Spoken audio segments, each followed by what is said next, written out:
الحمد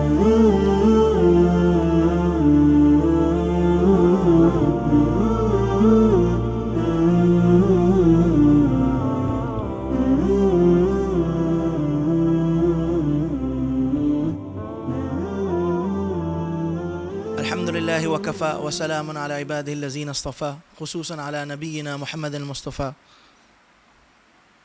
اما بعد. سامعین محترم، آج کی نشست میں ہم یہاں پر جو اکٹھا ہوئے ہیں وہ در حقیقت اس وجہ سے کہ آج ہم اللہ تعالیٰ کی یاد سے غافل ہو چکے ہیں. اپنی دنیاوی کاموں کی مشغولیت کی وجہ سے ہمارے دلوں پر غفلت کا پردہ پڑ چکا ہے، اعمال کے اندر سستی کوتاہی آ چکی ہے. ہم اپنی بھی اصلاح سے اور اپنے اہل و عیال کی اصلاح سے بھی غافل ہو چکے ہیں. حالانکہ اللہ رب العزت نے قرآن کریم میں اس حوالے سے واضح ارشادات بیان فرمائے ہیں. اللہ رب العزت نے ارشاد فرمایا سورۃ الاعلیٰ میں، قد افلح من تزکا وذکر اسم ربہ فصلی بل تؤثرون الحیاۃ الدنیا. بلا شخص وہ شخص کامیاب و کامران ہوا جس نے اپنے نفس کا تزکیہ کیا، جس نے اپنے نفس کی اصلاح کی اور اللہ کا نام لیا اور نماز پڑھی. لیکن فرمایا کہ بل تؤثرون الحیاۃ الدنیا والآخرۃ خیر وابقی، لیکن تم دنیا ہی کی زندگی کو ترجیح دیتے ہو، اور حالانکہ آخرت جو ہے دیکھا جائے تو وہ ہمیشہ باقی رہنے والی ہے. وہاں جو اعمال بھیجے جاتے ہیں اس پہ اجر و ثواب مرتب ہوتا ہے. دنیا کے جو معاملات ہیں وہ تو فانی ہیں. اسی طرح اللہ رب العزت نے سورۃ النازعات میں ارشاد فرمایا، وَأَمَّا مَنْ خَافَ مَقَامَ رَبِّهِ وَنَهَى النَّفْسَ عَنِ الْهَوَىٰ فَإِنَّ الْجَنَّةَ هِيَ الْمَأْوَىٰ. کہ جو شخص اپنے رب کے سامنے کھڑے ہونے سے ڈرا اور اس نے اپنے نفس کو گناہوں اور برائیوں سے باز رکھا تو جنت اس کا ٹھکانہ ہے. اور جبکہ اس کے برعکس جو دوسرے لوگ ہیں ان کے حوالے سے ارشاد فرمایا، فَأَمَّا مَنْ طَغَىٰ وَآثَرَ الْحَيَاةَ الدُّنْيَا فَإِنَّ الْجَحِيمَ هِيَ الْمَأْوَىٰ. کہ جنہوں نے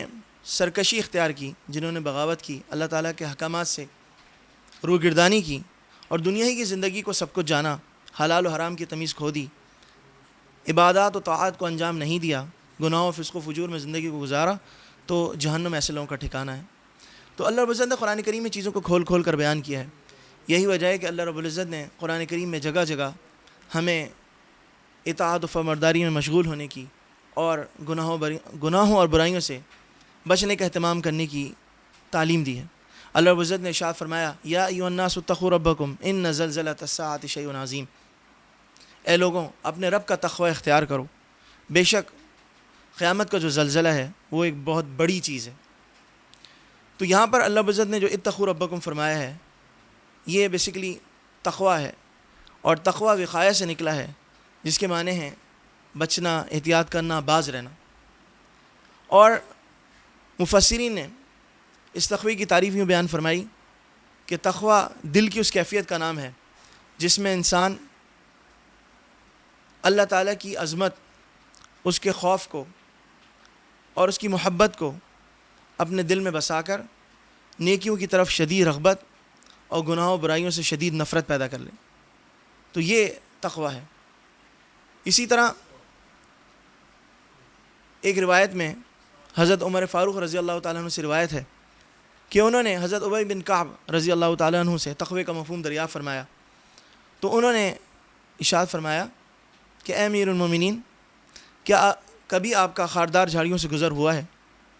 تو اس پر حضرت عمر فاروق رضی اللہ تعالیٰ عنہ نے فرمایا کہ ہاں، میرا کئی بار وہاں سے گزر ہوا ہے. تو حضرت ابی بن کعب رضی اللہ تعالیٰ نے فرمایا، تو آپ جب وہاں سے گزرے تو کس طرح گزرے؟ آپ نے کیا کیفیت اختیار کی؟ حضرت عمر فاروق نے فرمایا کہ میں نے اپنے دامن کو سمیٹا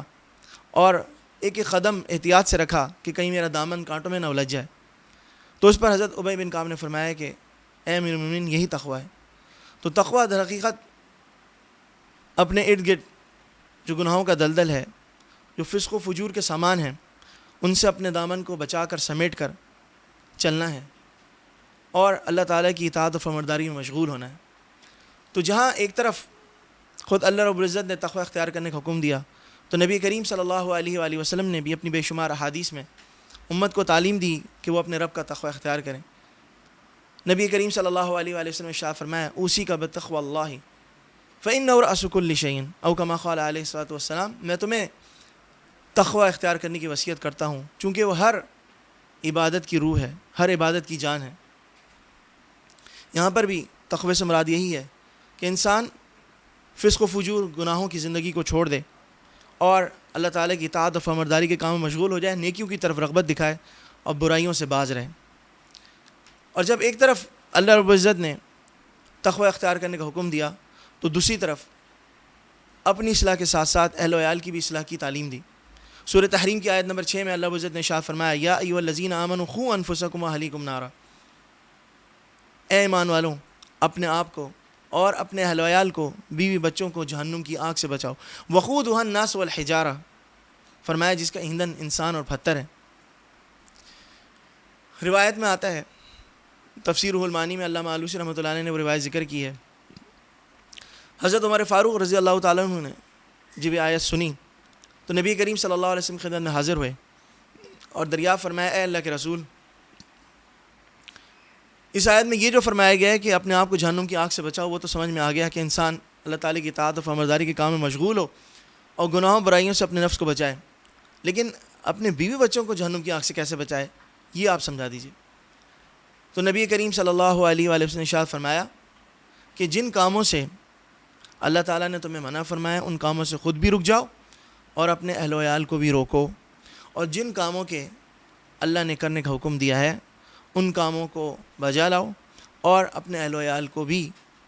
اس کی تلقین کرو۔ تو اس طرح تم اس ذمہ داری سے سبکدوش ہو سکو گے اور تم خود بھی جہنم سے بچنے کے ساتھ اپنے اہل و عیال کو بھی جہنم سے بچا سکو گے۔ چنانچہ مفسرین نے اس آیت کے ذیل میں فرمایا کہ اس آیت کی روح سے اللہ تعالیٰ نے تمام مومنوں پر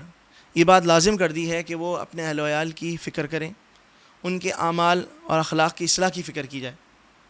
وہ اس طور پر وہ ان کو جو شریعت کے احکامات ہیں وہ لازمی طور پر سکھائے جائیں، ان کو حلال و حرام کی تمیز سکھائی جائے، ان کو شریعت کے احکامات سے آگاہ کیا جائے، اللہ جن چیزوں سے خوش ہوتا ہے وہ ان کو بتائی جائیں، جن چیزوں سے ناراض ہوتا ہے، جو چیزیں اس کی پکڑ کا باعث بنتی ہیں ان سے خود بھی باز رہے اور ان کو بھی باز رکھنے کی تلقین کریں۔ نبی کریم صلی اللہ علیہ وسلم نے ایک روایت میں ارشاد فرمایا جو تفسیر روح المعانی میں علامہ آلوسی رحمۃ اللہ نے ذکر کیا ہے، بندہ اپنے بیوی بچوں کو مخاطب کر کے کہتا ہے، اے میرے بیوی بچوں، تمہاری نماز، تمہارا روزہ، تمہاری زکوٰۃ، تمہارا مسکین، تمہارا یتیم، تمہارا پڑوسی۔ تو روایت میں آتا ہے کہ اللہ تعالیٰ اس بندے کو قیامت کے دن اس کی اولاد کے ساتھ اور اس کی بیوی کے ساتھ جمع فرمائیں گے، جنت میں ان کو جگہ عطا فرمائیں گے، ایک ساتھ ایک مقام پر اکٹھا فرمائیں گے۔ اور یہاں پر یہ جو فرمایا ہے کہ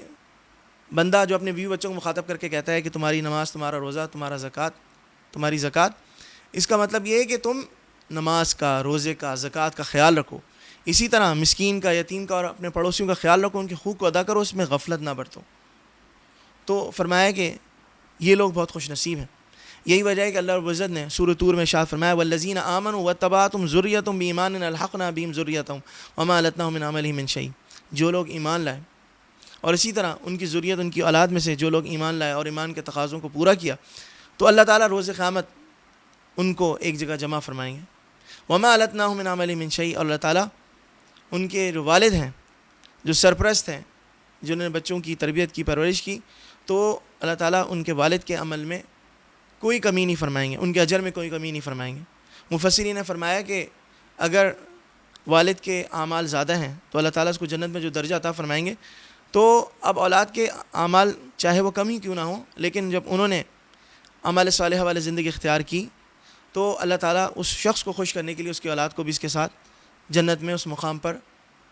جمع فرما دیں۔ اور دوسری طرف ایک روایت میں نبی کریم صلی اللہ علیہ وسلم نے ارشاد فرمایا، جیسے کہ تفسیر روح المعانی میں وہ روایت ذکر کی گئی ہے، کہ قیامت کے دن سب سے زیادہ عذاب اس شخص کو دیا جائے گا کہ جس کی آل اولاد، جس کے بیوی بچے دین سے جاہل، ناواقف اور دین کے احکامات سے غافل ہوں گے۔ اس روایت سے ہمیں اندازہ ہو رہا ہے کہ اپنی اولاد کی صحیح تربیت، ان کے اعمال و اخلاق کی اصلاح کی کتنی سخت ضرورت۔ یہی وجہ ہے کہ اللہ رب العزت نے قرآن کریم میں ایک مقام پر ارشاد فرمایا کہ یود المجرم لو یفتدی من عذاب یومئذ ببنی وصاحبتی واخی وفصیلتی التی تؤوی ومن فی الارض جمیعا ثم ینجی، کہ اس دن مجرم جب اللہ کی بارگاہ میں عذاب کا مستحق ٹھہرے گا اپنے بدعمالیوں کے بسبب ہو تو وہ چاہے گا کہ وہ اللہ تعالیٰ کے عذاب سے فدیہ دے کے بچ جائے، اور فدیے میں وہ چاہے اپنی اولاد کو فدیے میں دے دے، اپنے بیٹوں کو جو ہے فدیے میں دے دے، اپنی بیوی کو، اپنے بھائی کو فدیے میں دے دے، اپنے پورے خاندان کو جس نے اس کو پناہ دے رکھی تھی اس کو فدیے میں دے دے، بلکہ ومن فی الارض جمیعا ثم ینجی، زمین کے جتنے لوگ ہیں ان کو اپنی جگہ فدیے میں دے کے وہ خود عذاب سے بچ جائے۔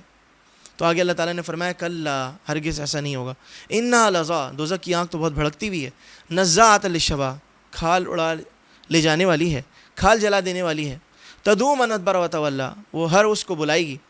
ہر اس شخص کے پیچھے پڑے گی کہ جو پیٹ پھیر کر، منہ موڑ کر، اللہ کے احکامات سے روگردانی کر کے بھاگ گیا۔ وجمع فأوعیٰ، اور اسی طرح فرمایا کہ جس نے مال کو جو ہے وہ اکٹھا کر رکھا اور سینت کر رکھا اور اللہ کی راہ میں خرچ نہیں کیا۔ تو یہ ایک طرف وعید بھی ہے ان لوگوں کے لیے جو خود بھی دینی احکامات پر عمل پیرا نہیں ہوتے ہیں اور اپنی آل اولاد کی اصلاح کی فکر نہیں کرتے ہیں۔ تو اس لیے اپنی آل اولاد کی اصلاح کی فکر کی نہایت سخت ضرورت ہے۔ اللہ رب العزت نے سورہ منافقون میں ارشاد فرمایا یا ایھا الذین آمنوا لا تلھکم اموالکم ولا اولادکم عن ذکر اللہ ومن یفعل ذلک فاولئک هم الخاسرون، اے ایمان والو تمہارے مال اور تمہاری اولاد تمہیں اللہ کی یاد سے غافل نہ کر دے، اور جو کوئی اللہ کی یاد سے غافل ہوگا تو یقیناً نقصان اٹھانے والوں میں سے ہو جائے گا۔ تو یہاں پر اللہ رب العزت نے ایک تو فرمایا تمہارا مال اور تمہاری اولاد۔ مال انسان عام طور پہ جو ہے وہ اپنے بیوی بچوں کے لیے کماتا ہے، اور بعض مرتبہ بیوی بچوں کی جو خواہشات ہوتی ہیں وہ بیجا قسم کی ہوتی ہیں، انسان اس کو اپنے حلال ذرائع سے پورا نہیں کر پا رہا ہوتا، تو بعض دفعہ انسان کو جو ہے حرام ذرائع اختیار کرنے پڑتے ہیں، اور وہ حرام ذرائع اختیار کرتا ہے۔ تو فرمایا کہ وہ جو مال ہے جو حرام ذرائع سے اختیار کیا ہوا ہے وہ اس کے لیے ہلاکت، تباہی، بربادی کا سبب بنے گا۔ اسی طرح وہ اولاد جن کی وہ بیجا خواہشات کو پورا کرتا رہا تو وہ بھی جو ہے فرمایا کہ وہ انسان کی ہلاکت کا باعث بنے گی، اس لیے فرمایا کہ تم اس معاملے میں توجہ کرو، فکر کرو۔ اسی طرح سورۃ تغابن میں اللہ رب العزت نے ارشاد فرمایا یا ایھا الذین آمنوا ان من ازواجکم واولادکم عدوا لکم فاحذروہم، کہ ایمان والوں تمہاری بعض بیویاں، اسی طرح تمہاری بعض اولادیں وہ تمہاری دشمنی کا باعث ہیں، وہ تمہارے ساتھ دشمنی اختیار کرتے ہیں، یعنی جب تم سے وہ اپنی ناجائز اور بیجا خواہشات کے لیے مطالبہ کرتے ہیں اور تم ان بیجا خواہشات کو پورا کرنے کے لیے حلال و حرام کی تمیز کھو بیٹھتے ہو، اللہ تعالیٰ کی حدود قیود کو تم پار کر جاتے ہو، تو فرمایا کہ یہ تمہارے دشمن ہیں، تو فاحذروہم، تو ان سے بچو۔ تو یہ ساری چیزیں اس وقت پیدا ہوتی ہیں جب انسان اپنی اور اپنے جو ہے آل اولاد کی اصلاح سے غافل ہو جائے، لیکن جہاں پر انسان خود اس کو اپنی اصلاح کی فکر ہوتی ہے، آل اولاد کی اصلاح کی فکر ہوتی ہے، تو وہاں پر یقیناً ایسے معاملات نہیں ہوتے۔ اسی لیے آگے اللہ رب العزت نے ایک اور آیت میں ارشاد فرمایا کہ انما اموالکم واولادکم فتنہ، کہ تمہارے مال اور تمہاری اولاد تمہارے لیے فتنے کا باعث ہے، آزمائش کا باعث ہے، کہ تم اب مال جو ہے وہ کس طرح کماتے ہو اور کس طرح خرچ کرتے ہو، اسی طرح جو تمہاری اولاد ہے تم اس کی کس طرح تربیت اور پرورش کرتے ہو۔ یہی وجہ ہے کہ نبی کریم صلی اللہ علیہ وآلہ وسلم نے بے شمار احادیث میں اولاد کی تربیت کے حوالے سے احکامات بیان فرمائے۔ سب سے پہلے ایک حدیث ہم دیکھتے ہیں، نبی کریم صلی اللہ علیہ وسلم نے خاص کر آل اولاد کے حوالے سے فرمایا کہ ان کو نماز کی تلقین کرو، مروا اولادکم بالصلاۃ وہم ابناء 7 سنین، اپنی اولاد کو نماز کا حکم دو جب وہ 7 سال کے ہو جائیں، 7 سال سے ان کو ترغیب دینا شروع کر دو، واضربوہم علیہا وہم ابناء 10 سنین، لیکن تمہارے کہنے کے باوجود ان کے اندر کوتاہی، غفلت، سستی پائی جائے اور وہ 10 سال کی عمر کو پہنچ جائیں اور نماز کے عادی نہ بنیں، تو فرمایا کہ پھر ان کی تھوڑی سرزنش بھی کرو، ان کی تنبیہ بھی کرو، ان کے خلاف تادیبی کارروائی کرو، ان کو ڈانٹ ڈپٹ کے ان کو شریعت کے احکامات کا عادی بناؤ، اور جب شروع میں تھوڑی سی توجہ ہوگی، تھوڑی سی اصلاح ہوگی، تھوڑی سختی ہوگی، تو انشاءاللہ آگے چل کے خود ان کے اندر وہ چیز پیدا ہو جائے گی۔ اور فرمایا وَفَرِّقُوا بَيْنَهُمْ فِي الْمَضَاجِعِ، اور اپنے بچیوں کے بستر 10 سال کے جب ہو جائیں تو وہ الگ کر دو، ان کو پھر ساتھ نہ سلاؤ۔ تو یہ نبی کریم صلی اللہ علیہ وسلم نے اس حوالے سے احکامات بیان فرمائے، اور خود قرآن میں دیکھتے ہیں اللہ رب العزت نے نبی کریم صلی اللہ علیہ وآلہ وسلم کو تلقین فرمایا کہ وَأْمُرْ أَهْلَكَ بِالصَّلَاةِ، کہ اپنے اہل و عیال کو، اپنے بیوی بچوں کو نماز کا حکم دیجیے، خود نبی کو تلقین ہو رہی ہے، اندازہ فرمائے۔ اور اسی طرح دیگر انبیاء کے حوالے سے ہم دیکھتے ہیں معاملات، حضرت اسماعیل علیہ السلام کے حوالے سے وَكَانَ يَأْمُرُ أَهْلَهُ بِالصَّلَاةِ، وہ اپنے اہل و عیال کو نماز کا حکم دیتے ہیں۔ سورہ لقمان میں حضرت لقمان کے حوالے سے دیکھتے ہیں، وہ فرماتے ہیں یا بنی اقم الصلاۃ وامر بالمعروف وانہی عن المنکر، وہ اپنے بچے کو وصیت کرتے ہوئے سب سے پہلی چیز نماز کی تلقین کرتے ہیں کہ نماز کو قائم رکھنا. اور پھر ہم دیکھتے ہیں خود نبی کریم صلی اللہ علیہ وسلم نے ایک حدیث میں ارشاد فرمایا کہ ان اول ما يحاسب به العبد يوم القيامة من عمله صلاته فان صلحت فقد افلح وانجا وان فسدت فقد خاب وخسر او كما قال علیہ الصلوۃ والسلام کہ روز قیامت بندے کے نامہ اعمال میں حقوق اللہ میں سب سے پہلا سوال جو ہے وہ نماز کے حوالے سے ہو. تو جس شخص کی نماز صحیح اور پوری نکلے گی تو فرمایا کہ وہ شخص کامیاب کامران ہوگا, اور جس شخص کی نماز پوری اور صحیح نہیں نکلے گی وہ شخص ناکام و نامراد ہوگا. تو اس حدیث میں نبی کریم صلی اللہ علیہ وسلم نے فرما دیا کہ قیامت کے دن سب سے پہلا جو سوال ہوگا نماز کے حوالے سے ہو. تو ضرورت اس بات کی ہے کہ خود بھی نماز کا اہتمام کریں اور اپنی آل اولاد کو, اپنے بیوی بچوں کی نماز کی تلقین کریں. اور یہ چیز اسی وقت پیدا ہوگی کہ جب انسان خود اہتمام کرے تو اس کے بیوی بچے بھی جب اس کو نماز پڑھتا ہوا دیکھیں گے تو یقیناً وہ بھی نماز پڑھیں گے. گھر میں جب مائیں بہنیں نماز پڑھیں گی تو پھر بچے اور جو ہے وہ باقی گھر کے افراد وہ خود جو ہے ان کے اندر نماز کی ایک ترغیب پیدا ہوگی کہ نماز کے وقت ہوگا اور سب نماز کے لیے چلے جائیں گے. جیسے کہ روایت میں آتا ہے ام المومنین حضرت عائشہ صدیقہ رضی اللہ تعالیٰ عنہ فرماتی ہیں کہ نبی کریم صلی اللہ علیہ وسلم جب گھر میں ہوتے تو ہمارے سے گھل مل جاتے, وہ ہمارے ساتھ گھر کے کاموں میں ہاتھ بٹاتے, ساتھ دیتے. لیکن جب نماز کا وقت ہو جاتا, اذان ہو جاتی, تو اب ہمارے سے ایسے بیگانہ ہو جاتے جسے ہمیں جانتے ہی نہیں. تو جب ہم اذان ہوگی, جب نماز کی تیاری شروع کریں گے تو سب کو ایک ترغیب ہوگی, ہر ایک کے اندر تحریک پیدا ہوگی. تو سب سے پہلی چیز تو ہے نماز کی پابندی کی جائے, چونکہ نماز ہی وہ چیز ہے کہ جس کے حوالے سے فرمایا کہ ان الصلاۃ تنہی عن الفحشاء والمنکر, بے شک نماز بے حیائی اور بری باتوں سے روکتی ہے, برے کاموں سے روکتی ہے. تو نماز کے اندر اللہ تعالیٰ نے یہ طاقت, یہ قوت, یہ صلاحیت رکھی ہے. تو سب سے پہلے نماز کی پابندی کرنا ضروری ہے کہ انسان نماز کی پابندی کرے. اور یہ سب چیزیں کیوں بتائی جا رہی ہیں؟ اس لیے کہ نبی کریم صلی اللہ علیہ وسلم نے فرمایا کہ الا کلکم راعٍ وکلکم مسئول عن رعیتہ, کہ تم میں سے ہر ایک شخص نگہبان ہے, تم میں سے ہر ایک شخص ذمہ دار ہے اور ہر ایک نے اپنی ذمہ داری کو پورا کرنا ہے. یعنی جو شخص ذمہ دار ہے اس کے ماتحت جو افراد آتے ہیں ان کے حوالے سے سوال ہوگا. نبی کریم صلی اللہ علیہ وسلم نے ارشاد فرمایا, صحیح بخاری کی حدیث ہے, حضرت عبداللہ بن عمر سے روایت ہے, فرمایا کہ فالمرء راع علی اہل بیتہ وہو مسئول عنہ, کہ آدمی اپنے گھر والوں پر نگران ہے, ذمہ دار مقرر ہے, اور اس آدمی سے اپنے گھر والوں کے حوالے سے, اپنے بیوی بچوں کے حوالے سے, ان کی تعلیم و تربیت کے حوالے سے جو ہے وہ پوچھا جائے گا کہ تم نے ان کو کیا دینی تعلیم, ان کو کیا سکھایا, ان کو کیا پڑھایا. تو یہ ذمہ داری. اسی طرح فرمایا وہ امرأۃ رجل راعیۃ علی بیت بعلها وولدہ, اسی طرح جو عورت ہے تو اس کے اوپر بھی فرمایا کہ ذمہ داری ہے. وہ ذمہ داری کیا ہے کہ وہ اپنے شوہر کے گھر کی دیکھ بھال کرے, اسی طرح اس کے جو بچے ہیں ان کی دیکھ بھال کرے, ان کی جو ہے وہ پرورش کرے, ان کو صحیح طرح سے ان کی تربیت کرے. وہی مسئولۃ عنہ, اسی طرح فرمایا کہ وہ بھی اپنی ذمہ داریوں کے حوالے سے جو ہے اس سے باز پرس کی جائے گی. تو یقیناً ہم میں سے ہر ایک جو ہے وہ ذمہ دار ہے, اور اس کے ماتحت بہت سارے افراد آتے ہیں جن کی باز پرس اس سے قیامت کے دن کی جائے گی. تو اس لحاظ سے اپنی ذمہ داریوں کو پورا کرنا ضروری ہے. اور دوسری طرف جہاں دین کے احکامات کی بات آ رہی ہے, نماز کی بات آئی, تو جب نماز کی بات آئی تو وضو طہارت کے مسائل وہ سیکھنا ضروری ہے, غسل کے فرائض اور واجبات جاننا ضروری ہیں, چونکہ جب طہارت اور پاکیزگی حاصل ہوگی تو اس کے بعد ہی نماز انسان پڑھ سکے گا. تو بلوغت سے پہلے چونکہ بلوغت کے بعد جب یہ سب چیزیں فرض اور عائد ہو جاتی ہیں تو اس کے بعد تو پھر ان چیزوں کی ادائیگی کا وقت آ جاتا ہے. تو پہلے سے ان چیزوں کو سیکھنا ہوگا, وضو کے فرائض, غسل کے فرائض, اسی طرح نماز کا طریقہ, ان سب چیزوں کو سیکھنا ہوگا. اسی طرح روزے کے احکامات, روزے کے حوالے سے جو ہے بچوں کو ماشاءاللہ ہمارے گھروں کے اندر یہ ماحول ہے کہ بچوں کے ان کو روزہ رکھنے کی ترغیب دی جاتی ہے اور ان کی حوصلہ افزائی کی جاتی ہے, ان کی روزہ کشائی کی جاتی ہے. تو یہ سب بھی اس وجہ سے کہ بچوں میں جو ہے وہ خود سے روزہ رکھنے کی ترغیب ہو. اور اس میں بنیادی طور پہ دیکھا جاتا ہے بچوں میں خود ایک تڑپ ہوتی ہے, ایک شوق ہوتا ہے. اس کی وجہ کیوں ہوتی ہے کہ رمضان میں ایک تو ماحول بنا ہوا ہوتا ہے, گھروں میں سب روزہ رکھ رہے ہوتے ہیں, سحری افطاری کر رہے ہوتے ہیں, تو بچوں کے اندر بھی ایک وہ لگن پیدا ہوتی ہے. اسی طرح نماز کے حوالے سے جب نماز کے لیے سب اہتمام کریں گے تو باقی لوگوں کے جو گھر کے افراد ہیں ان کے اندر بھی نماز کی ترغیب اور جو ہے وہ تحریک پیدا ہوگی. تو بہرحال نماز قائم کرنے کی ضرورت ہے. اس کے ساتھ ساتھ گھروں میں تلاوت کا اہتمام کرنے کی ضرورت ہے. تلاوت ہم نہیں کر پاتے عام طور پر, اور ہم اس کی اہمیت کو بھی تسلیم نہیں کرتے. حالانکہ نبی کریم صلی اللہ علیہ وسلم نے فرمایا کہ اقرأوا القرآن فإنه يأتي يوم القيامة شفيعا لأصحابه, قرآن کی تلاوت کا اپنا معمول بناؤ, کیونکہ قرآن قیامت کے دن تمہارے لیے شفاعت کا باعث بنے گا, تمہارے لیے سفارشی بن کر آئے گا. اور عام طور پہ ہم گھروں کے حوالے سے کہتے ہیں کہ گھروں میں پریشانیاں ہیں, مصیبتیں, تکلیفیں, رنج و غم ہیں, اسی طرح شیطانی اثرات ہیں, جنات اور جو ہے وہ اعصاب و سحر کا یہاں پر ڈیرا ہے. تو یقیناً یہ ہماری دین سے دوری کی وجہ سے, گھروں میں نماز نہ پڑھنا, قرآن کی تلاوت کا اہتمام نہ کرنا, یہ سب چیزیں اس وجہ سے آتی ہیں. خود نبی کریم صلی اللہ علیہ وسلم نے ایک حدیث میں ارشاد فرمایا، مصنف ابن ابی شیبہ میں روایت ہے، نبی کریم صلی اللہ علیہ وسلم نے فرمایا البیت الذی اذا قرئ فیہ القرآن حضرته الملائکہ وتنکبت عنہ الشیاطین واتسع علی اہلہ وکثر خیرہ وقل شرہ، کہ جس گھر میں قرآن کی تلاوت کی جاتی ہے تو اس گھر میں رحمت کے فرشتے داخل ہوتے ہیں، شیاطین جنات دور ہو جاتے ہیں، اور وہ گھر گھر والوں پر کشادہ ہو جاتا ہے، اس گھر میں خیر و برکت زیادہ ہو جاتی ہے، اور شر اور فساد فتنہ ختم ہو جاتا ہے اور دور ہو جاتا ہے۔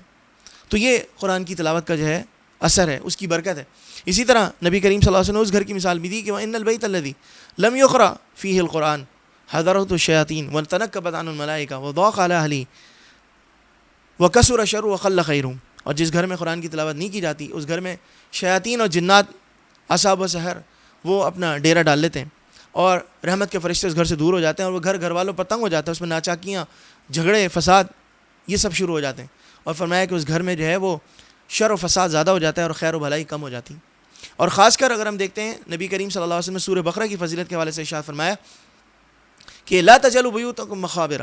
پہلے تو ایک بات یہ ارشاد فرمائی کہ اپنے گھروں کو قبرستان مت بناؤ، جس طرح قبرستان میں خاموشی ہوتی ہے، ویرانی ہوتی ہے، اللہ کا ذکر، اللہ کی تلاوت نہیں ہوتی، تو اپنے گھروں کو تم اس طرح ویران اور خالی مت چھوڑو، بلکہ فرمایا کہ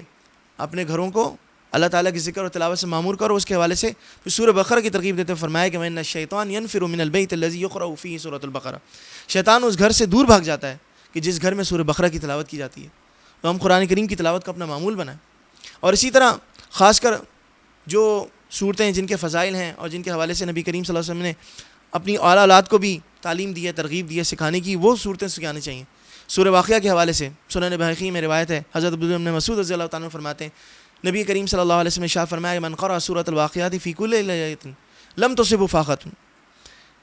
کہ جس گھر میں سورہ واقعہ کی تلاوت کی جاتی ہے تو فرمایا کہ اس گھر میں فقر و فاقہ نہیں آتا۔ ہم عام طور پر ہم رزق میں تنگی کی شکایت کرتے ہیں، ہم اپنے مال میں جو ہے وہ فراوانی نہ ہونے کی شکایت کرتے ہیں، اپنے خرچے پورے نہ ہونے کی شکایت کرتے ہیں، اپنے جائز جو ضروری خرچے ہیں وہ بھی ہمارے پورے نہیں ہو پاتے۔ تو اس کا بھی نسخہ میں بتایا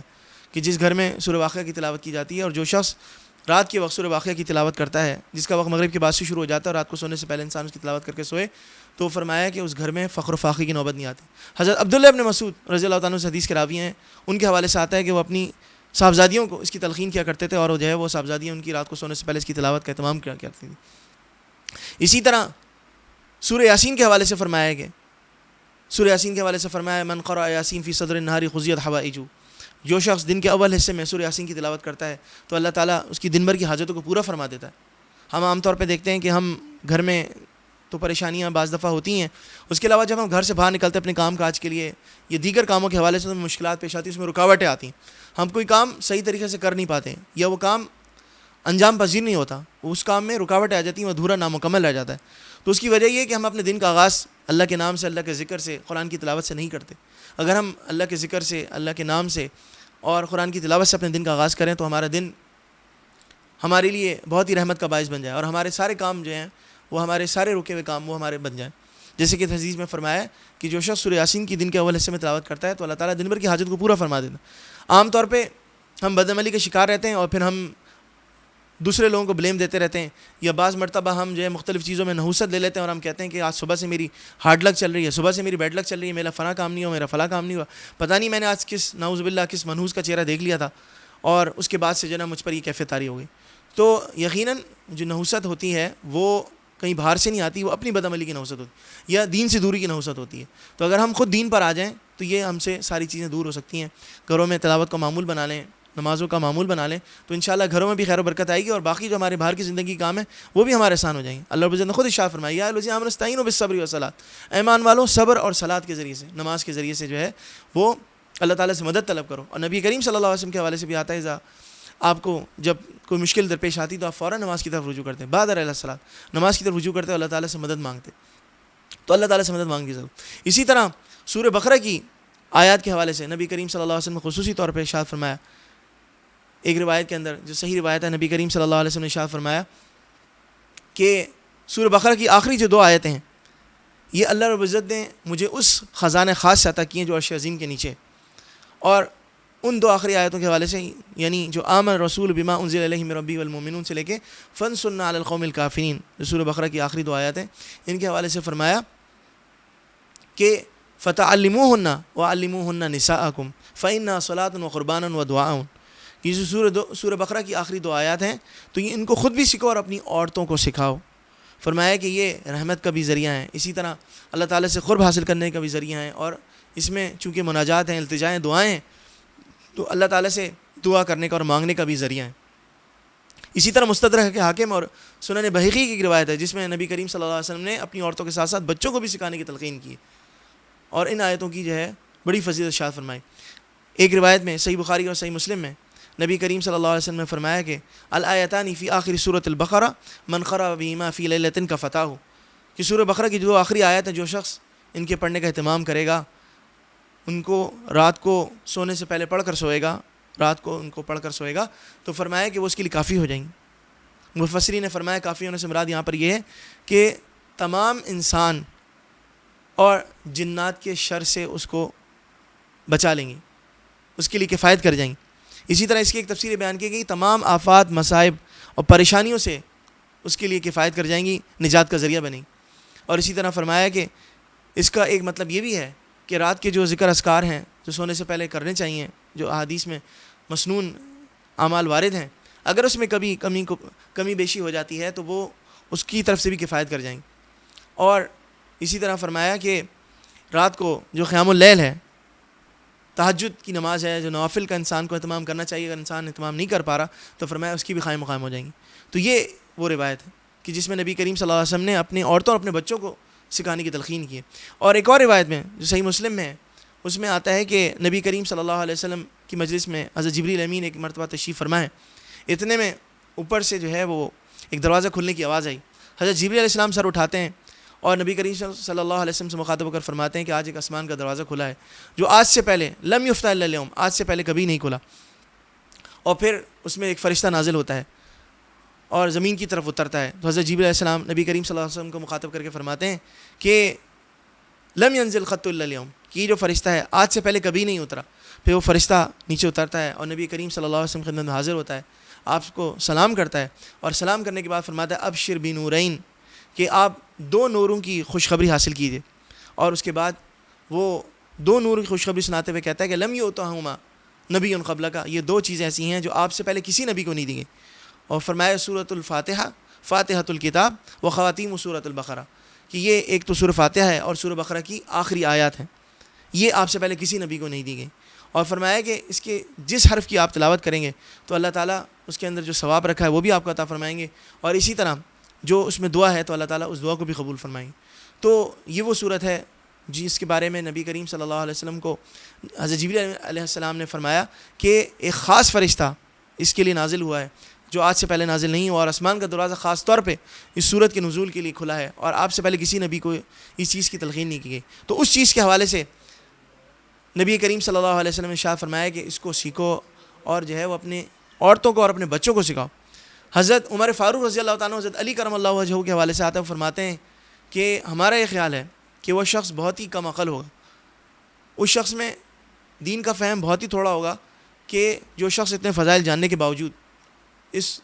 ان آیات کو پڑھنے سے پہلے سو جائے.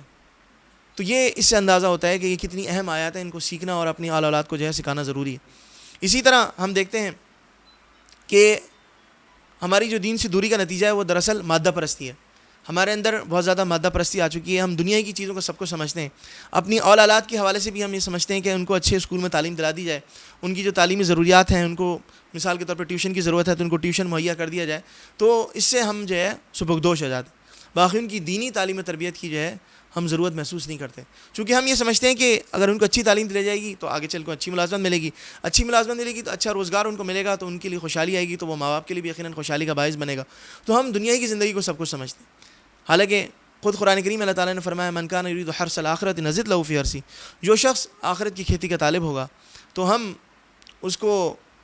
دنیا میں بھی اچھے حال میں رکھیں گے, چونکہ اس دنیا میں رہ کے انسان نے آخرت کی تیاری کرنی ہے, اور آخرت میں بھی اس کو اللہ تعالیٰ اجر و ثواب عطا فرمائے گا, اور اس کے لیے جنت میں جو وعدے ہیں تو ان وعدوں کا اللہ تعالیٰ جو ہے وہ جنت کا وعدہ پورا فرمائے گا. جبکہ فرمایا کہ ومن کان یرید حرث الدنیا نؤتی منھا وما لہ فی الآخرۃ من نصیب, جو شخص صرف دنیا ہی کی طالب بنے رہے گا, دنیا ہی کو اپنا سب کچھ سمجھ لے گا اور دنیا ہی کے کام مشغول رہے گا, اور عبادات و طاعات کو انجام نہیں دے گا، گناہوں سے برائیوں سے بچنے کا اہتمام نہیں کرے گا، اور اس حوالے سے اپنی اولاد کی بھی فکر نہیں کرے گا، دنیا ہی کو اپنی زندگی کا سب کچھ محور وہ سمجھ لے گا، تو اس کے حوالے سے فرمایا کہ وہ شخص خود بھی جو ہے وہ ناکام و نامراد ہوگا، اور وہ یقیناً اس کے گھر والے بھی اس حوالے سے جو ہے وہ آخرت میں پریشانی کا باعث بنیں گے، اور ان کے لیے بھی جو ہے وہ پریشانی اور وبال ہوگا۔ تو اس لیے جو ہے ضرورت اس بات کی ہے کہ ہم جو آخرت ہے اس کی طرف بھی توجہ رکھیں، آخرت کی بھی طرف توجہ رکھیں، اور وہ آخرت کی توجہ اس وقت ہوگی کہ جب ہم دنیا کو سب کچھ نہ سمجھیں۔ نبی کریم صلی اللہ علیہ وسلم باقاعدہ دعا فرمایا کرتے تھے، امت کو اس میں تعلیم دی گئی، اللہم لا تجعل الدنیا اکبر ہمنا، کہ اللہ دنیا ہی کو ہمارا سب سے بڑا غم اور مصیبت اور درد کا ذریعہ نہ بنانا، کہ انسان اپنی دنیا ہی کو سنوارنے، دنیا ہی کو بنانے میں لگا رہے اور آخرت سے غافل ہو جائے۔ تو آخرت سے غافل ہونا یہ بڑی تباہی اور بربادی کا باعث ہے۔ اور دیکھا جائے تو یہ جو سوچ ہے یہ تو ان لوگوں کی سوچ ہے جو اللہ پر ایمان ہی نہیں رکھتے تھے، جو سرہ سے دیکھا جائے تو قرآن میں یہ وہ لوگ تھے، یہ جن کی سوچ اور اپروچ تھی، یہ وہ لوگ تھے جو سرے سے ہی اللہ کو اپنا رب تسلیم ہی نہیں کرتے تھے، اللہ کے وجود کے قائل ہی نہیں تھے، جو مرنے کے بعد دوبارہ اٹھائے جانے حساب و کتاب پہ یقین نہیں رکھتے تھے۔ اللہ تعالیٰ نے سورہ جاسیہ میں ان لوگوں کا قول ارشاد فرمایا کہ وقالوا ما هي الا حیاتنا الدنیا نموت ونحیا وما یهلکنا الا الدہر، کہ وہ کہتے ہیں دنیا کی زندگی سب کچھ ہے، اسی میں ہم نے جینا، اسی میں مرنا ہے، اور ایک وقت آتا ہے کہ زمانہ ہمیں ہلاک کر دیتا ہے۔ اور ایک اور آیت میں فرمایا کہ انہی اللہ حیاتنا دنیا نموت ونحیا وما نحن بموتین، یہ دنیا ہی کی زندگی سب کچھ ہے، اس کو اچھے طریقے سے گزار لو، اس کو جتنا اچھا بنا سکتے ہو بنا لو، چونکہ جب تم دنیا سے چلے جاؤ گے تو پھر تمہیں دوبارہ نہیں اٹھایا جائے گا، تو اس لیے جب تم نے دوبارہ نہیں اٹھایا جانا، حساب و کتاب کا تو پھر معاملہ ہی نہیں ہے، پھر جنت دوزخ کا تو معاملہ ہی نہیں ہے، تو یہ وہ معاملات ہیں۔ تو یہ جو ہے ساری چیزیں ہیں، یہ بیسکلی مادہ پرستی ہمارے درمیان آ چکی ہے، اور اسی مادہ پرستی کے توڑ کے حوالے سے نبی کریم صلی اللہ علیہ وسلم نے امت کو اپنی تلقین فرمائی کہ امت جو ہے وہ سورہ کہف کی تلاوت کا اہتمام کرے۔ نبی کریم صلی اللہ علیہ وآلہ وسلم نے ارشاد فرمایا کہ سورہ کہف کی تلاوت کا اہتمام کیا کرو، چونکہ یہ دجال کے فتنے سے محفوظ رکھے گی۔ دجال کے فتنے کے حوالے سے میں آپ کو عرض کرتا چلوں، مادہ پرستی کا اس میں جو توڑ ہے، اور دجال دیکھا جائے تو وہ مادہ پرستی کا سب سے بڑا علمبردار ہے، چونکہ وہ جن کرتبوں کا اور جن فن کا مظاہرہ کرے گا، جن کارناموں کو دکھائے گا، تو جو آدمی مادہ پرستی کی زندگی جیتا ہے اور وہ مادے کو سب کو سمجھتا ہے تو وہ اس کے بہکاوے میں آ جائے گا۔ صحیح مسلم میں نبی کریم صلی اللہ علیہ وسلم کے ارشاد مروی ہے، اس میں آپ نے فرمایا کہ جو شخص سورہ کہف کی ابتدائی 10 آیات کو یاد کر لے گا تو وہ دجال کے فتنے سے محفوظ رہے گا۔ اور صحیح مسلم کی ایک اور روایت میں نبی کریم صلی اللہ علیہ وسلم نے فرمایا جو شخص سورہ کہف کی آخری 10 آیات کو یاد کر لے گا تو وہ دجال کے فتنے سے محفوظ رہے گا۔ اور صحیح مسلم کی ایک اور روایت میں نبی کریم صلی اللہ علیہ وسلم نے ارشاد فرمایا کہ جب دجال کا ظہور ہو جائے تو جو شخص سورہ کہف کی ابتدائی 10 آیات پر پڑھ کے پھونک دے گا تو وہ دجال کے فتنے سے محفوظ رہے گا۔ تو یہ دجال کا فتنہ کیا ہے، اور یہ سورہ کہف کی تلاوت کا ہمیں حکم کیوں دیا جا رہا ہے؟ جیسے کہ میں نے آپ کو بتایا اجمالی طور پر کہ اس میں مادہ پرستی کا توڑ ہے، آخرت کی تیاری کی اس میں فکر ہے، اور اللہ رب العزت کا جو حکم ہے، جو اس کی اصل طاقت ہے، اس کو ماننے کی جو ہے اس میں تلقین کی گئی۔ دجال کے حوالے سے نبی کریم صلی اللہ علیہ وسلم خود صحیح حدیث میں ارشاد فرمایا، صحیح حدیث میں یہ روایت موجود ہے کہ حضرت آدم علیہ السلام سے لے کر قیامت کے قائم ہونے تک اگر کوئی بڑا فتنہ ہے تو فرمایا وہ دجال کا فتنہ ہے۔ اور یہی وجہ نبی کریم صلی اللہ علیہ وسلم نے ارشاد فرمایا کہ ہر پیغمبر نے، چونکہ جب حضرت آدم علیہ السلام سے لے کر قیامت تک کے لیے وہ سب سے بڑا فتنہ ہے، تو درمیان میں جتنے بھی پیغمبر آئے تو ان ہر پیغمبر نے اپنی اپنی قوموں کو، اپنی اپنی امتوں کو دجال کے فتنے سے ڈرایا ہے، دجال کے فتنے سے محفوظ رہنے کے طریقے بتائیں۔ البتہ نبی کریم صلی اللہ علیہ وسلم نے سب سے تفصیلی احوال دجال کے حوالے سے امت کو بتائیں اور امت کو باخبر کیا ہے تاکہ امت دجال کے فتنے سے محفوظ رکھے۔ اسی طرح ایک اور روایت میں نبی کریم صلی اللہ علیہ وسلم نے فرمایا دجال کے فتنے کے حوالے سے وضاحت کرتے ہوئے کہ جب دجال ساتھ آئے گا تو چونکہ وہ لوگوں کے لیے ایک ابتلا اور آزمائش کا باعث ہوگا، ایک استدراج کا معاملہ ہوگا، دجال کو بھی ڈھیل دی جائے گی، تو اس کے حوالے سے فرمایا کہ اس کے ایک ہاتھ میں آگ ہوگا اور اس کے ہاتھ میں پانی۔ تو فرمایا کہ جس ہاتھ میں آگ ہے وہ فرمایا کہ وہ پانی ہے، اور جس ہاتھ میں پانی ہے فرمایا کہ وہ آگ ہے، یعنی وہ دکھائے گا کچھ ہوگا کچھ، کیونکہ دجال جو ہے دجل سے نکلا ہے، دجل کے معنی فریب کے ہیں، اسی طرح جھوٹ کے ہیں، تو وہ دھوکہ دہی کرے گا، چیزوں کو غلط مرد کر دے گا، صحیح کو غلط سے گڈمٹ کر دے گا۔ تو فرمایا کہ تم اس کے بہکاوے میں نہیں آنا، آپ علیہ السلام نے خبردار کیا۔ اور اس کی طاقت کے حوالے سے بتایا کہ اللہ تعالیٰ چونکہ لوگوں کے لیے آزمائش اور ابتلا کا ذریعہ بنائے گا، تو اس کے حوالے سے روایت میں آتا ہے کہ وہ لوگوں کو اپنی طاقت جتلانے کے لیے ایک نوجوان کو جو ہے وہ بلائے گا، اور وہ نوجوان جوانی اور توانائی سے بھرپور ہوگا، اس پہ ایک زور سے تلوار مارے گا، اس زور سے تلوار مارے گا اس کو 2 ٹکڑے ہو جائیں گے، اور اس کے بعد وہ ٹکڑے دور جا پڑیں گے، پھر وہ حکم دے گا اور وہ ٹکڑے جڑ جائیں گے اور وہ انسان چلتا ہوا ہنستا ہوا مسکراتا ہوا سامنے آ جائے. اس طرح وہ لوگوں کو بہکائے گا اور وہ الوہیت کا دعویٰ کرے گا، لوگوں کو اپنے اوپر ایمان لانے کے لیے کہے گا. چنانچہ روایت میں آتا ہے، جامع ترمذی میں روایت ہے کہ وہ ایک قوم کے پاس سے گزرے گا اور لوگوں کو کہے گا کہ مجھے اپنا پروردگار تسلیم کرو، مجھ پر ایمان لاؤ. چنانچہ لوگ اس کے بہکاوے میں آ کر اس پر ایمان لے آئیں گے. تو فرمایا کہ اس موقع پر وہ بادلوں کو حکم دے گا کہ وہ بارش برسائیں، تو بادل جو ہے وہ بارش برسانا شروع کر دیں گے. زمین کو حکم دے گا سرسبزہ اگائے، زمین جو ہے سرسبزہ اگانا شروع کر دی. اور پھر فرمایا کہ جو مویشی صبح کے وقت جنگلات میں اور بیابانوں میں چرنے کے لیے گئے، تو جب وہ شام کو واپس آئیں گے تو فرمایا کہ ان کے جو تھن ہیں جانوروں کے وہ دودھ سے بھر چکے ہوں گے. اسی طرح ان کے کوہان چوڑے ہو چکے ہیں، ان کی کوکھ ان میں وہ مضبوط ہو چکی ہوگی، چونکہ انہوں نے جو غلہ کھیتی اناج اگایا، جو سرسبزہ اگایا، اس سے اپنے آپ کو سیراب کیا ہے، اپنی بھوک کو مٹایا انہوں نے. اسی طرح فرمایا کہ وہ ایک ایسی قوم سے گزرے گا کہ جب ان کو وہ دعوت دے گا اپنے پروردگار اور اپنا رب ماننے پہ مجبور کرے گا تو وہ انکار کر دیں گے. جب وہ انکار کر دیں گے تو اب یہ اللہ تعالیٰ کی طرف سے آزمائش کا معاملہ ہے. اس آزمائش میں جو بندے پورے اتریں گے تو اللہ تعالیٰ ان کو آخرت میں سرخرو فرمائے گا. تو وہ ان سے کہے گا مجھ پر ایمان لاؤ، تو وہ انکار کر دیں گے. جب وہ انکار کر دیں گے تو وہ وہاں سے مایوس ہو کے چلا جائے گا. لیکن اس کے جانے کے ساتھ ہی یہ ہوگا کہ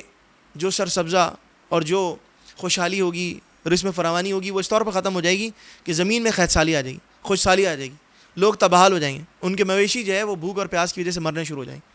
یہ ان کے ساتھ معاملہ ہوگا. تو اب یہ جو چیزیں ہیں، یہ وہ چیزیں ہیں جو انسان جو صرف ظاہری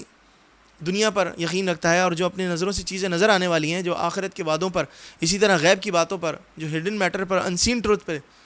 جو نبی نے غیب کی باتیں بتائیں ان پر یقین نہیں رکھتا اور اس کی طرف اس کا دھیان نہیں ہے اور وہ فوری اور نقد چیزوں کی طرف جاتا ہے. جو چیزیں اسپاٹ اس کو مل رہی ہیں ان کی طرف جاتا ہے اور جن چیزوں کے وعدے کیے گئے ان کی طرف نہیں جاتا. وہ آخرت سے غافل ہے اور دنیا میں منہمک ہے. تو ایسے لوگ جو ہے وہ دجال کی فتنہ سے محفوظ نہیں رکھیں.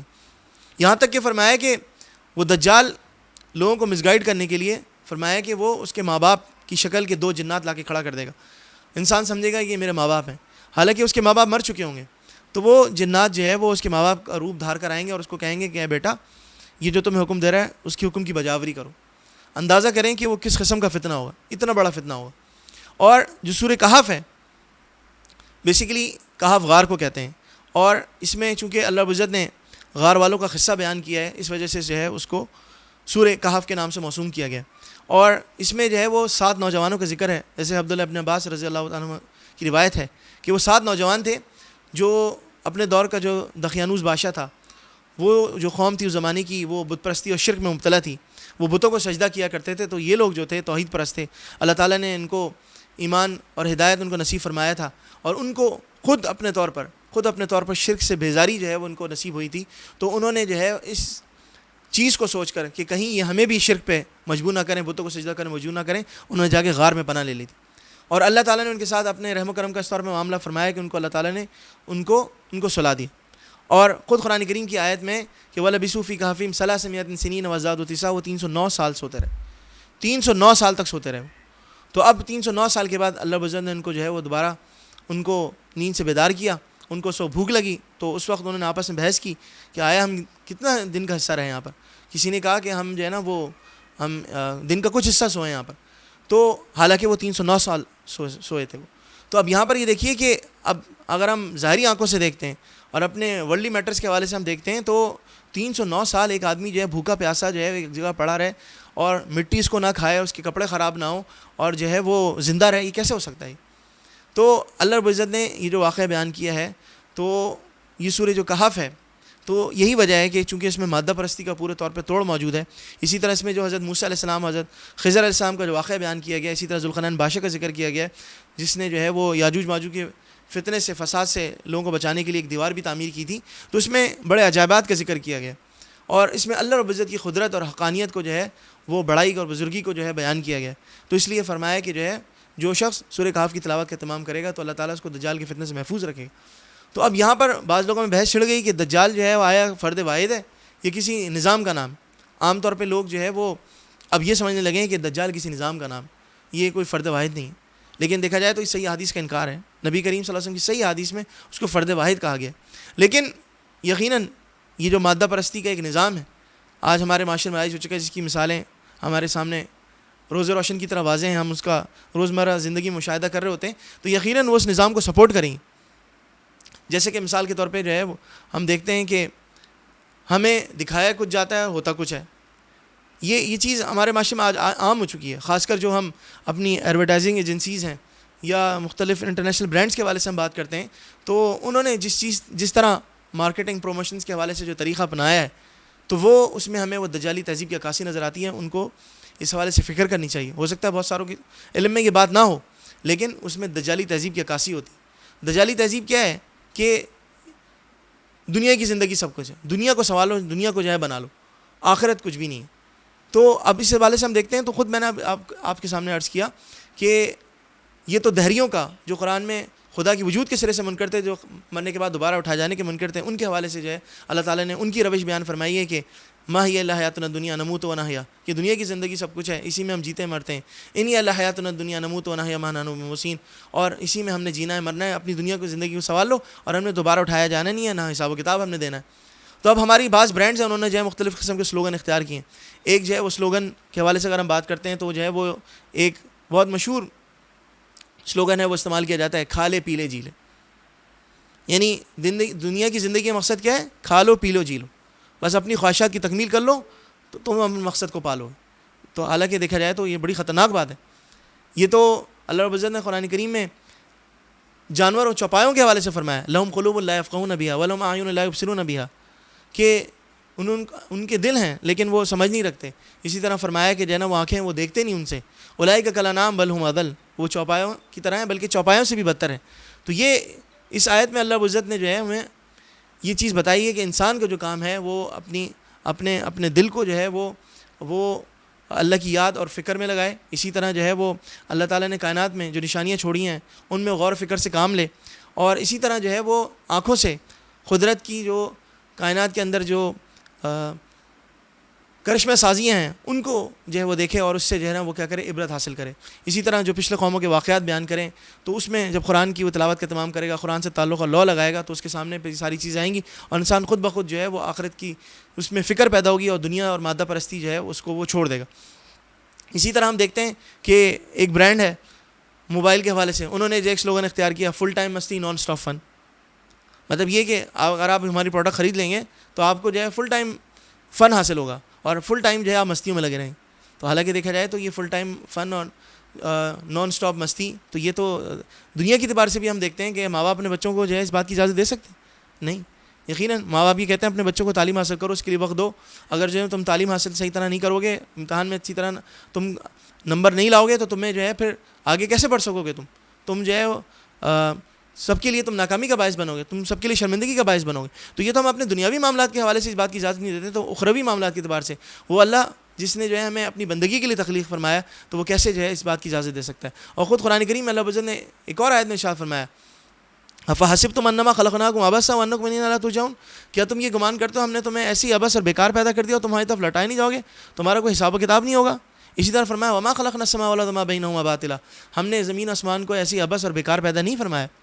اسی طرح ہم دیکھتے ہیں کہ ایک اور جو دجالی تہذیب کی عکاسی ہوتی ہے کہ ابھی پچھلے دنوں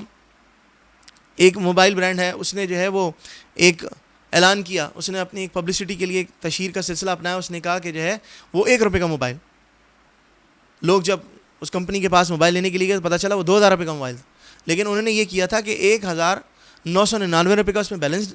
کہا کہ وہ ہم آپ کو مہیا کریں گے، اور 1 روپے جو ہے موبائل کی قیمت رکھی. کتنا بڑا دھوکہ ہے، کتنا بڑا لوگوں کو فریب دیا جا رہا ہے. اس طرح آپ نے دیکھا کہ فاسٹ فوڈ کمپنیاں وہ اپنی ایڈورٹیزمنٹ کرتی ہیں، تو وہ اب فاسٹ فوڈ کے جو آئٹم ہوتے ہیں عام طور پہ جو ہے بروسٹ ہے، برگر ہے، پیزا ہے، تو وہ اب بورڈ پہ اتنے بڑے بڑے سائز کے آپ کو آویزہ کر کے دکھاتے ہیں اور آپ اٹریکٹ ہوتے ہیں اس کی طرف، لیکن جب آپ وہ کھانے کے لیے جاتے ہیں تو آپ دیکھتے ہیں کہ وہ اتنا چھوٹا سائز ہے وہ. اسی طرح آپ نے دیکھا ہوگا کہ لوگ جو ہے وہ اپنی پروڈکٹ کی مشہوری کے لیے یا اس کے علاوہ جو ہے وہ اپنی سیل کو بڑھانے کے لیے بعض مرتبہ جو ہے وہ سیل لگاتے ہیں اور کہتے ہیں 50% آف، 70% آف، تو یہ آف کر کے سیل لگاتے ہیں. لیکن جب آپ جو ہے خریداری کے لیے جاتے ہیں، آپ دکان میں داخل ہوتے ہیں، آپ پوچھتے ہیں کہ بھائی یہ مجھے چیز فلاں پسند آئی ہے اور یہ میں خریدنا چاہتا ہوں، تو یہ 50% آف کے بعد یا 70% آف کے بعد اس کی کیا قیمت بنے گی؟ تو وہ سامنے سے کہتا ہے کہ نہیں یہ آف نہیں ہے، یہ فل پرائز ہے اس کی، آپ فلاں کاؤنٹر پہ آ جائیں، اس کاؤنٹر کے اوپر آپ کو جو ہے وہ چیز جو ہے وہ سیل میں ملے گی اور اس میں ڈسکاؤنٹ ملے گا. تو جب آپ اس کاؤنٹر پہ جاتے ہیں تو آپ دیکھتے ہیں کہ ایک چھوٹا سا جو ہے وہ وہاں پر ایک ریک ہوتا ہے یا چھوٹا سا کاؤنٹر ہوتا ہے, وہاں پر لمیٹڈ آئٹم ہوتے ہیں, اور وہ ایسے آئٹم ہوتے ہیں, وہ کلیئرنس سیل والے ہوتے ہیں کہ جو بیسیکلی سب ان کو نکالنا ہوتا ہے, اسٹاک اپنا ختم کرنا ہوتا ہے, وہ آپ کے کام کی ضرورت کے بھی نہیں ہوتے وہ, ٹھیک ہے. لیکن جب آپ ان سے پوچھتے ہیں کہ بھائی آپ نے باہر تو ایسی پروموشن کی ہے جیسے جو ہے نا وہ آپ پوری دکان اپنی جو ہے وہ 50% 70% آف آپ نے تمام آئٹم پہ لگایا ہوا ہے, تو وہ آدمی سامنے سے جو ہے بے دھڑک بولتا ہے کہ اگر ہم یہ نہ لگاتے تو دکان کے اندر کیسے آتے, آپ دکان کے اندر کیسے آتے ہیں. تو یہ دھوکہ دہی ہے جو آج ہمارے معاشرے میں رائج ہو چکی ہے. اسی طرح ہم دیکھتے ہیں کہ ہمارے یہاں جو ہے وہ سی این جی اسٹیشنس پہ, اب چونکہ یہاں پر سی این جی اسٹیشن بہت سارے کھل چکے ہیں, قریب قریب میں بھی ہیں, تو لوگ جو ہے وہ اٹریکٹ کرنے کے لیے اور اپنی طرف جو ہے بلانے کے لیے وہ بعض مرتبہ جو بورڈ آویزہ کرتے ہیں. اب اس پہ لکھتے ہیں مثال کے طور پہ جو ہے 59 روپیز, اب آپ دور سے دیکھ رہے ہیں 59 روپیز, دوسرا جو ہے اس کے پاس جو ہے 60 ہے, 61 ہے, 62 ہے, تو اب آپ کی کوشش یہ ہوتی ہے کہ جو ہے نا جہاں پر سستا ہے وہاں آپ چلے جائیں. اب آپ وہاں جاتے ہیں, جب آپ قریب پہنچتے ہیں تو اس کے ساتھ آپ دیکھتے ہیں 0.99 لکھا ہوا تھا, مطلب دور سے آپ کو 59 نظر آ رہا ہے لیکن قریب جب آپ پہنچتے ہیں پتہ چلا وہ 60 روپے, تو بے شک 1 روپے کا ہو, لیکن یہ بھی دھوکہ دہی, یہ بھی گڑمٹ کیا گیا, غلط مت کیا گیا ہے, حق کو باطل کے ساتھ جو ہے ملایا گیا کہ دور سے دکھایا کچھ گیا اور قریب جب پہنچے کچھ اور. اسی طرح آپ دیکھتے ہیں کہ جو ہے نا بعض اسکیمیں آتی ہیں, اس میں آتا ہے کہ buy one get one free, لیکن جب آپ جو ہے وہ ایک آئٹم خریدتے ہیں دوسرا آئٹم جو خرید لیتے ہیں تو کہتے ہیں کہ وہ فری تو ہے لیکن اس کا جو 16% ٹیکس ہے وہ آپ کو دینا پڑے گا, تو وہ پھر آپ ٹیکس دیتے ہیں. تو اب یہ جو ساری چیزیں ہیں تو ہم ان چیزوں کے عادی ہو چکے ہیں,